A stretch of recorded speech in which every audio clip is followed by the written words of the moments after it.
We bring you the morning edition of MBC News with me, Ubile Kaisa. The headlines. Malawi's second Vice President, Chihana, attends for the third birthday celebration of renowned prophet Shepherd Bushiri in Lero, where messages of global unity took center stage. Kamuzu Central Hospital rolls out new insulin medication for children and young people living with diabetes. And over 10,000 households in Nkhani Bay face acute food shortages.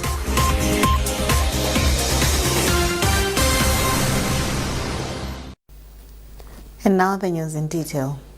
Malawi's second Vice President, Chihana, was among prominent figures who attended the 43rd birthday celebration of Prophet Shepherd Bushiri in Lero, where messages of global unity, economic openness, and Bushiri's social and economic impact took center stage. Speakers emphasized the presence of delegates from over 70 countries as a sign of shared purpose, while traditional leaders pointed to Bushiri's contributions to community development across Malawi. Emmanuel Chikonso reports. Malawi's second Vice President, Chihana, was among prominent figures who attended for the third birthday celebration of Prophet Bushiri in Lero. Chihana, who was accompanied by his spouse, Tadala Chihana, attended in his personal capacity as a follower of the Prophet. The event drew politicians, traditional leaders, members of the clergy, and international business representatives. Zimbabwe's presidential envoy and ambassador-at-large Hubert Angel attended as guest of honor.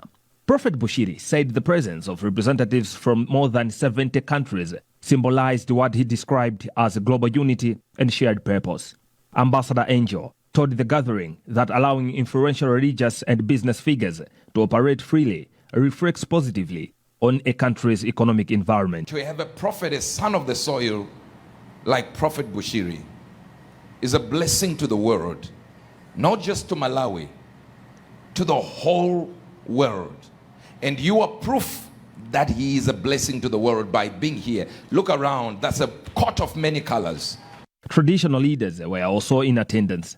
Inkosi Amakos Goman 5 said the celebration should remind Malawians of the contributions Bushiri has made across the country.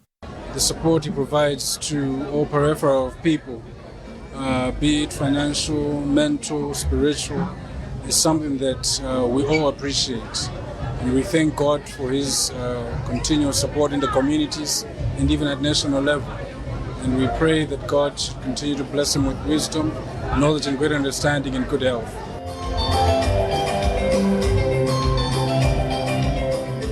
The event also featured musical and theatrical performances. Congolese musician Kandabongoman and Zambian singer Yomaps were among the performers. Local artists included Steve Special and his sister Milako Chinga. Emmanuel Chikonso, MBC News, Lilongwe. Kamuzu Central Hospital has rolled out new insulin medication for children and young people living with diabetes with support from the Life of a Child organization based in Australia. The medication, known as Blianca and Huma, will be administered to patients aged 0 to 25 and is expected to improve diabetes management compared to previously available options. Details in this report by Sheila Kasambidza. For many years, diabetes has largely been perceived as a condition affecting adults or elderly. However, medical experts stress that children can also develop or even be born with diabetes, particularly type 1 diabetes. For Chikondi Mataya, a resident of one of the locations in Lilongwe, her child's diagnosis at just 6 years old was both shocking and frightening. Now the mother of a 13-year-old living with diabetes, she recalls the uncertainty and fear about whether the child would survive and live a normal life.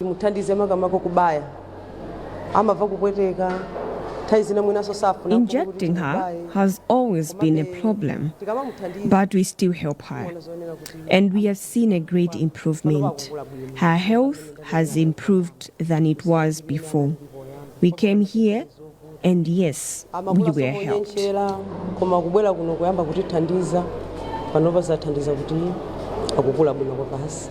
Traditionally, children have relied on two main types of insulin: rapid-acting insulin and intermediate-acting insulin. Clinicians say managing children on these older formulations has sometimes been challenging due to fluctuations in blood sugar levels. In a bid to improve care for children, Dr. Amos Msekandiana, a pediatrician at Kamuzu Central Hospital, says the facility has now introduced newer insulin options, Humalog and Abasagla, which closely mimics the body's natural insulin response and may improve the quality of life for young patients. We manage these children with these. If we provide this quality of care, we are likely to have a few in the next 20 years on what? On dialysis. How much is dialysis now? How much are we struggling with dialysis in Malawi? If we are not careful, if we continue using wrong insulins in Malawi, we are likely to put most of these patients on what? On dialysis in 20 years. Because these insulins have proven in most of the African countries that they're not the best insulins, and most of the children, they end up having what? A lot of complications. This is the future of medicine. This is the future in management of children with diabetes in the world as well as in Malawi. Authorities emphasize that the newly introduced medications are not experimental but are already in use in other countries. Sheila Gasambiza, MBC News, Lilongwe. Government says it is committed to ensuring skills development supports all sectors, particularly health, across the country and beyond. Principal Secretary in the Ministry of Labour, Skills and Innovation, Nwazim Tambala, made the remarks in Lilongwe during the graduation of 6 technicians from Botswana who participated in a 2-week training program in cold chain equipment repair and maintenance at Lilongwe Technical College. Madalito Mhango reports. The Principal Secretary said the training demonstrates the country's capability in equipping SADC region countries and beyond with skills development, creativity and innovations. Lilongwe Technical College as a center of excellence is now training international students. Is something that raises the profile of the ministry and also the Lilongwe Technical College itself. So it is pleasing that we are now beyond borders with technical vocational skills and reaching out to Botswana and the other countries within SADC and also Eritrea. The principal of Lilongwe Technical College, Suzika Mvalo, said the college is committed to ensuring health facility technicians are upskilled to maintain and keep medical equipment functional at all times. We are assisting ministries of health, both here in Malawi as well as in the region, as you have seen. So the training is covering technicians from the health facilities so that when they go back, they can look after those equipments or facilities where they store the vaccines and drugs to make them functional all the time. One of the trainees from Botswana Public Health Institute, Clement Modise, said the training will help address challenges such as vaccine wastage, a step towards ensuring vaccine safety and improving child health in Botswana. The gaps that we had basically was with equipment failure. We also had challenges with knowledge deficiency and with the end users back home. We also had a number of excursions, so there were a number of an increase in wastages, vaccine wastages. Lilongwe Technical College has trained over 20 health technicians in cold chain equipment repair and maintenance from across Malawi, as well as international technicians from Eritrea, Lesotho, Mozambique and Botswana. Madalito Muhango, MBC News, Lilongwe. Technical Entrepreneurial and Vocational Education and Training Authority, TEVETA, has challenged its graduates to ensure the production of high quality and standard products that would effectively compete on the market. TEVETA Board Chairperson Gilbert Yelinde said this is a critical aspect in the realization of Malawi 2063 development aspirations.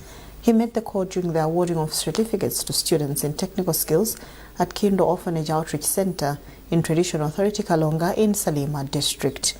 Catherine Banda has filed this report. The graduates were able to showcase the sample products they produced within their training period in categories of carpentry and joinery, solar technology, bricklaying, fashion design and tailoring. TEVETA Board Chairperson Gilbert Yelinde said the training aligns with government vision of youth empowerment and skills development, just as President Professor Arthur Peter Mutharika stated in his State of National Address. He said this also speaks to the Malawi 2063 agenda.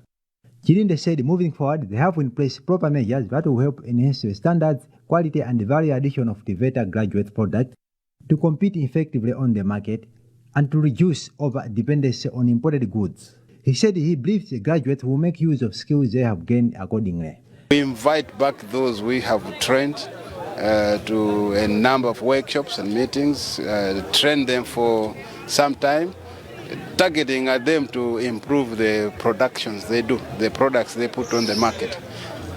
Emphasis to compete with those who sell us products, so that the Malawians should start loving the products that are produced here and start resisting the products that are bought from other countries. Kindo Orphanage Outreach Executive Director Joseph Kandiesa said they are working closely with TEVETA to build resilience and self-reliance amongst the youths through trainings like this, among other things. He then appealed for continued support towards uplifting their standards. Issues of quality and standards, I think, will be easily addressed, more especially when you have adequate resources, because that's one of the causative agents. When you don't have enough resources, sometimes quality is compromised. But the best is that we have good manuals and good teachers who we believe that if resources are permitting, they can provide the best quality of training. One of the graduates, Daniel Kwanda, expressed gratitude over the training. This program will help me a lot to help the country of Malawi to end the energy poverty. The CDG number 7, it's about renewable energy. So we are withdrawing from using fuel, firewood, charcoal, which we are going to replace it with solar. TEVETA, in partnership with Kindo Orphanage Outreach, issued certificates to 159 students after they successfully completed their training for 6 months. The ruling Democratic Progressive Party DPP has urged registered voters in Lowinga Ward in Mzuzu City to rally behind its local government elections aspirant Thomas Kaunda in the forthcoming by-election. The party's vice president for the North, Japi Mhango, made the call on Sunday at Area 1B Market in Mzuzu during the launch of the DPP campaign rallies in the ward. Rodoviko Nyirenda reports. With only a few days remaining before the Malawi Electoral Commission conducts parliamentary and local government by-elections in some areas, the Democratic Progressive Party DPP has intensified its campaign in Lowinga Ward. The by-election follows the postponement of polls in some areas due to various reasons. In Lowinga Ward, voting did not take place following the death of one of the contestants.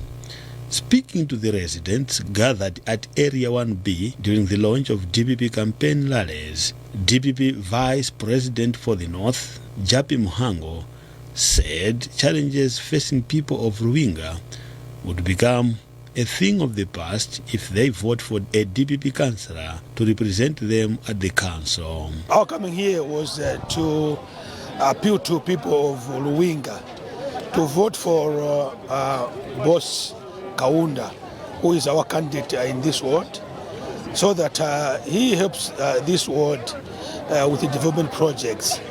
You know that with the devolution, with the new CDF, lots of resources will be coming into the councils, and you need people that have got the capacity, that have got the capability to be able to use those resources and bring meaningful development to their respective wards. Meanwhile, the DPP candidate Thomas Kaunda assured people in the ward that once elected, he will continue with development projects he already initiated, and he will also introduce the new ones. The initiative which I've done so far, which people can hold by hands, is security. Security is in me, because I need people to develop. So if there's no develop, it's a concern in security status. Block leader of the area, Mukwapa Simbizi, has also pledged to continue mobilizing residents to vote for the upcoming by-election. During the launch of the campaign rallies, the DPP also welcomed new members, including some who had previously left the party. In a related development, Muhango said government plans to construct new markets and rehabilitate roads in Ruwinga with the support from World Bank and the Constituency Development Fund, CDF. Rudovico Nyirenda, MPC News, Muzuzu. This is MPC News. A reminder of our top stories.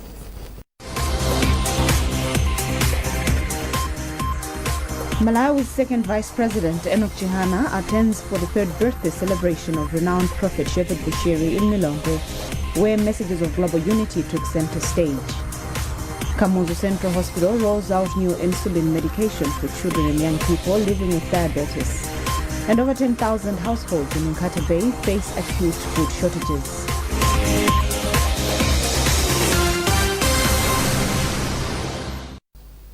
Welcome back. Members of Parliament are expected to continue their meeting this afternoon after a weekend recess. Deputy Leader of Parliament Shadrack Namalomba says he looks forward to tangible business this week, as he described last week's business as a good start. Our reporter Olive Piri looks back to the week just ended and paints a picture of this week in the chamber.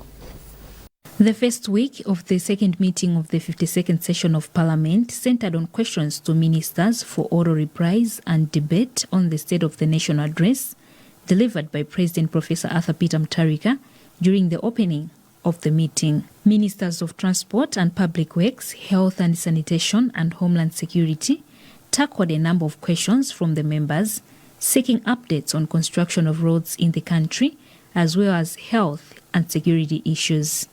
Among others, Minister of Homeland Security, Peter Mukito, told Parliament that police are acting with caution and professionalism in their search to find Managing Director of Crossroads Hotel, Samia Sakren, who was abducted by unknown people. Also in the House last week, a Member of Parliament for Mulanje South East, Buka Matemvu, who moved a motion to kickstart the debate on the SONA, commended President Professor Arthur Peter Mutharika for delivering a State of the Nation address, which is clear and concise, further saying that the country has a president now who understands what he is doing.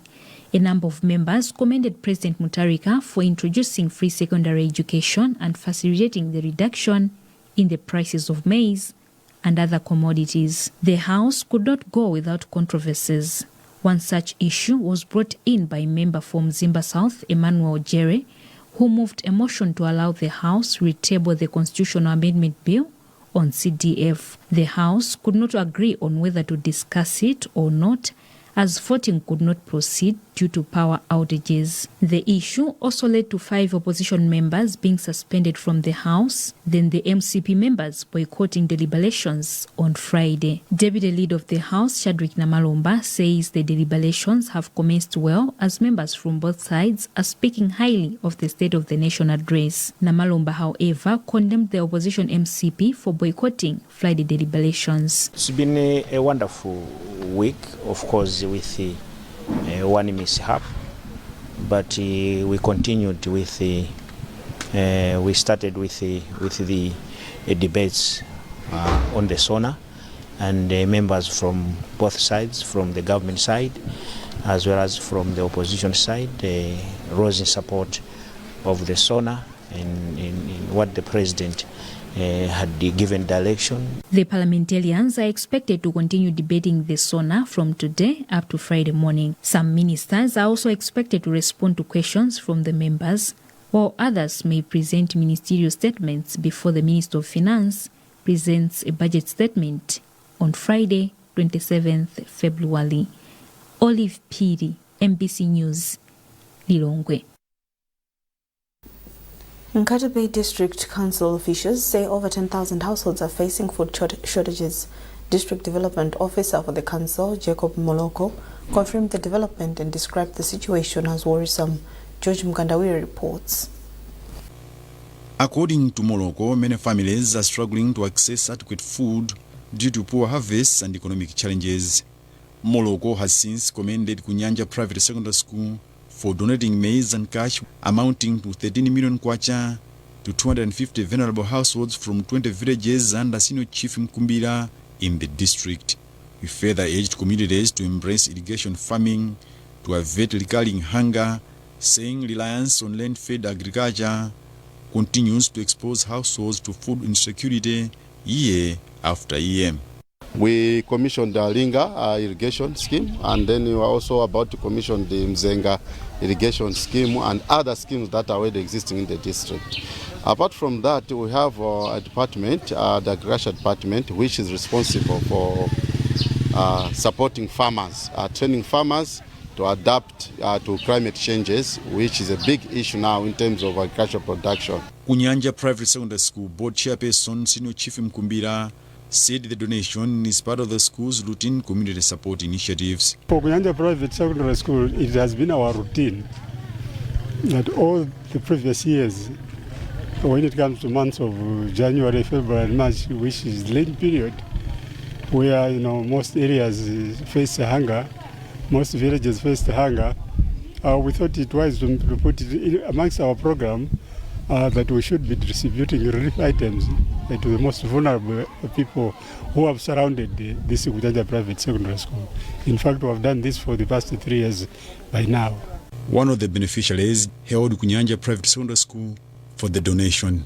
Apart from supporting hunger-stricken households, the school has also extended assistance to St. Maria Goretti School for the Blind and Nkarabe Prison, among others, as part of its broader commitment to saving the community. George Nkandawire, MBC, Nkarabe. Recent collaborative efforts between communities in Chilomoni and the Department of Forestry have significantly advanced the restoration of nature on Michiru Mountain in Blantyre. Principal Forestry Officer for the Southern Region, Lyfred Banda, made these remarks during a tree planting exercise at Michiru Forest organized by the Catholic Development Commission in Malawi, CADECOM. Ruth Chinangwe and Simeon Boyce compiled this report. Speaking during the exercise, which was supported by Mukuru and Centenary Bank, Banda says the Department of Forestry is closely working with Michiru Mountain Community Scouts who conduct patrols to ensure preservation of the mountain. We have collaborated with the communities around, whereby we have got community scouts where we do work together with our Department of Forestry guards patrolling the whole mountain to ensure that those that have ill intentions to destroy the trees, to steal the trees, are really stopped. And with the collaboration that is there, we can see that at least the cases are now dwindling, which means that as if the situation continues like this, in a few years from now, we are going to see the trees being reclaimed back in our mountain. Banda further commended collaboration among various stakeholders that include CADECOM, who are supporting the restoration of trees on the mountain. Director of Social Directorate in the Archdiocese of Blantyre, Father Daniel Kambalame, told MEC that since 2019, they have achieved a 90% tree survival rate. This exercise is very crucial because as the church we believe that we have the law and the responsibility to take care of the environment. Through the Laudato Si, the encyclical of the Pope Francis, all of us as Christians, together with the Archdiocese of Blantyre, partnering with the Centenary Bank, we saw it very important that we come here to Michiru to plant trees to replenish the 100 trees that have been cut down unnecessarily, so that we can mitigate some of the things that we are facing so far as the country in terms of cyclone, other disaster. Stephen Mangwaya and Wandiku Zachitika represented Centenary Bank and Mukuru respectively. At Centenary, we believe that it is not just about doing our banking business and making money, but we need also to give back to the environment. We are much aware of the SDGs, mostly SDG number 15, which talks about us taking responsibility to take care of the environment. So CADECOM is a valuable partner for us in the financial transaction sector. And now what we have done is that we want to expand our partnership to environmental transformation. We started last year by planting about trees on a piece of land covering about 2.5 hectares. And we are committed to this partnership for the next 5 years. The department is targeting to plant 40,000 tree seedlings in the forest reserve on 35 hectares of land previously deforested by community members. And that's it from our newsroom. A recap of our top stories before we leave.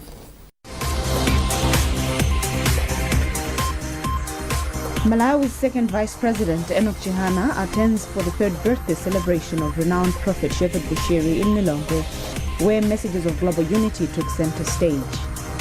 Kamuzu Central Hospital rolls out new insulin medication for children and young people living with diabetes. And over 10,000 households in Nkata Bay face acute food shortages.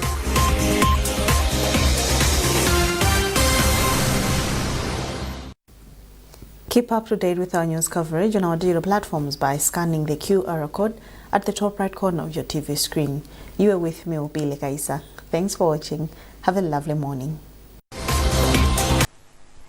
Good morning, and it's time for weather forecast.